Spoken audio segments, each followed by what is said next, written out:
kali ini gue pengen mengomongkan tentang bantuan pendidikan atau yang kalian kenal itu sebagai Kartu Jakarta Pintar (KJP). Perkenalkan, nama gue Nisa dan gue di sini bersama teman-teman gue, yaitu Gue Zaki. Gue Indri. kita langsung aja ngebahas tentang KJP.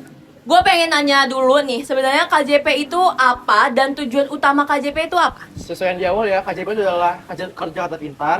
Tujuannya untuk membantu teman-teman di Jakarta, khususnya dari DKI Jakarta ya, untuk mendapatkan bantuan pendidikan, khususnya bagi kaum menengah ke bawah, agar mereka dapat mendapatkan pendidikan yang setara, yang layak. Mereka bisa beli seragam, bisa beli tas, bisa beli alat tulis, dan lain sebagainya, karena dari bantuan KJP itu.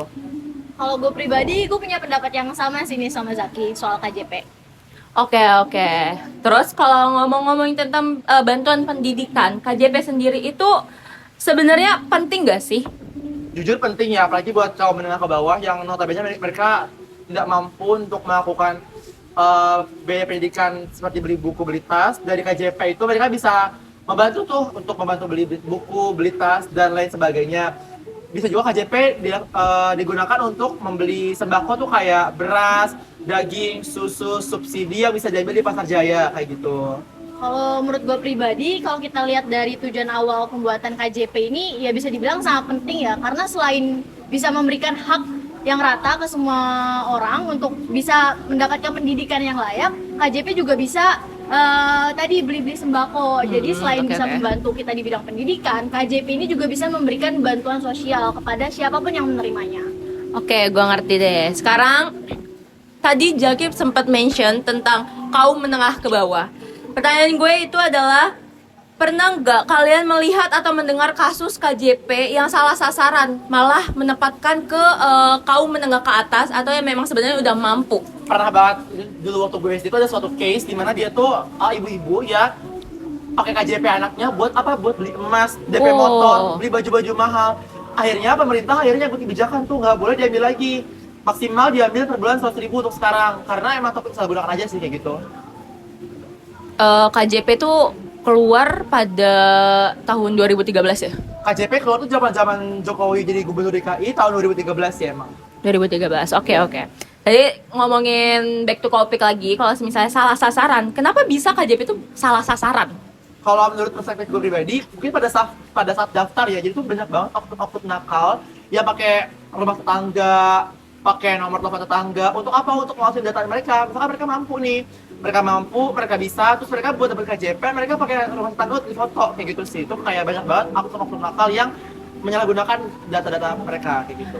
Dari banyaknya salah sasaran ini atau memang sebenarnya orang-orang yang mampu menggunakan KJP, lebih baik kebijakan tentang KJP ini dihentikan atau memang harus diperbaiki sistemnya? Kalau gue pribadi ya, itu lebih baik diteruskan, tapi lebih ketat lagi untuk penyeleksiannya, karena memang tujuan awalnya kan untuk membantu ya. Ini program yang bagus, program yang keren, program yang bisa dibilang berhasil, cuman mereka tuh salah sasaran aja sih, dan juga kalau bisa diperbaiki sistemnya. Kalau Indri? Kalau menurut gue pribadi, dilihat tadi yang Jaki sebutin itu udah banyak banget kasus-kasus penyalahgunaan KJP ini. Menurut gue lebih baik itu dihentikan dulu program ini. Kenapa? Karena kalau memang dipaksakan terus berlanjut dengan sistem yang masih berantakan, dengan pengaturan yang nggak jelas, itu hanya akan ngebuang-buang dana negara aja. Jadi kedepannya KJP ini kan dibuat dengan harapan nanti anak-anak bangsa itu bisa mendapatkan pendidikan yang setara kan. Tapi kalau emang prosesnya begini, nggak jelas, nggak ada peraturan yang mumpuni, kedepannya juga negara pun nggak akan mendapatkan hasil yang positif. Jadi pendapat gue lebih baik dihentikan aja, ataupun kalau memang kata Zaki tadi program ini program yang bagus, ya bisa dilanjutkan. Tapi benar-benar harus dipikirkan secara matang peraturannya itu bagaimana. Oke. Karena KJP sendiri itu memiliki kepanjangan adalah Kartu Jakarta Pintar dan tujuannya itu untuk siswa-siswa dari untuk KJP itu sendiri dari SD ya, jenjang SD, SMP dan SMA. Untuk dan juga besaran itu beda-beda nih, untuk SD 250.000, SMP 300, SMA 420, SMK 470. Nah, terkait tentang siswa atau siswi pelajar, sebenarnya sekolah itu punya peran penting gak sih dalam menentukan penerimaan? Kalau untuk menentukan itu gak penting karena sekolah setahu gua cuma ngebantu daftar doang lewat TU. Jadi nanti berkas-berkas yang mereka kumpulkan itu akan dibawa ke TU dan nanti TU daftarin ke dinas gitu loh untuk diseleksi. Kalau menurut gue pribadi kan gue nggak terlalu punya banyak pengalaman atau pengetahuan terkait kartu Jakarta Pintar ini kan. Jadi kalau menurut gue tadi kata Zaki, sekolah itu ternyata nggak punya peran yang penting. Jadi menurut pendapat gue hal itu tuh juga salah satu evaluasi bagi pemerintah, di mana pemerintah tuh harus lebih banyak melibatkan sekolah agar nantinya proses pendistribusian dana KJP ini bisa tepat sasaran. Oke, gue paham. Berarti sekolah itu memang sebenarnya nggak tidak membantu dalam untuk penerimaan, tapi hanya untuk pembuatan akun. Iya, jadi sekolah tuh nggak bisa nentuin anak daftar atau enggak, cuman sekolah cuma bisa daftarin doang nih. Pendaftaran, Tapi yang oke. nentuin tuh dari pemerintahnya langsung kayak gitu.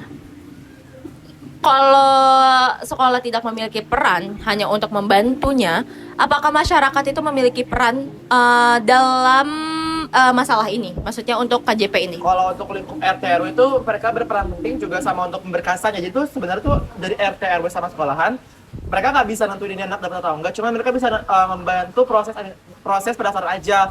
Kalau dari RT RW bisa bikin surat pengantar, kalau dari sekolah tetap bisa daftar gitu loh. Pokoknya kalau dari masyarakat tuh mereka bisa ngebantu untuk bikin SKTM dari RT RW setempat kayak gitu.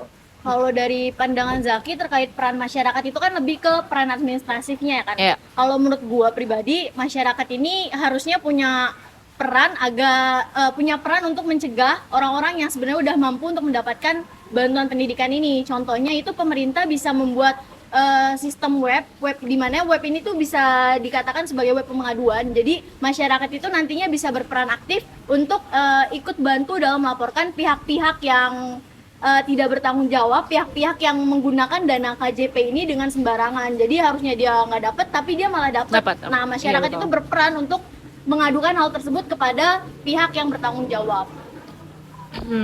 Jadi masyarakat tuh sebenarnya lebih ke pihak RT dan RW-nya ya, pihak yang berwenang untuk membantu penerimaan ini. Oke, pertanyaan terakhir.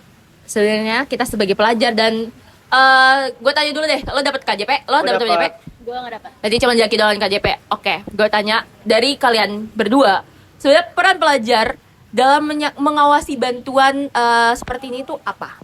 Kalau dari gue pribadi lebih lihat aja teman-temannya, kalau teman-temannya dia hidupnya hedon, gaya hidupnya mewah lah, tapi dia dapet KJP, saran gue laporan ke TU karena TU tuh pasti bakal ngeproses si laporannya ini untuk diajukan ke dinas gitu loh gitu.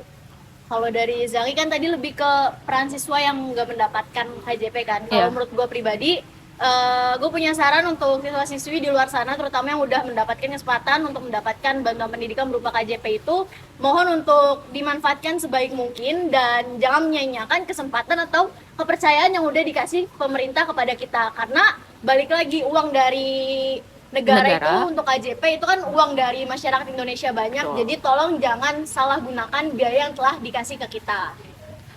Oke guys, jadi untuk pembahasannya kita sampai sini aja karena KJP itu udah kita tahu sendiri adalah program bantuan dari pemerintah yang kepada pelajar-pelajar yang memang membutuhkan. Jadi untuk kalian sudah mendapatkan atau kalian memang sebenarnya mempunyai hak untuk mendapatkan itu, gunakan uang itu karena uang dari rakyat. Balik ke rakyat. Balik lagi ke rakyat. Oke, sampai sini dulu omong-omongan kita. Sampai jumpa lagi guys. Dadah. Dadah.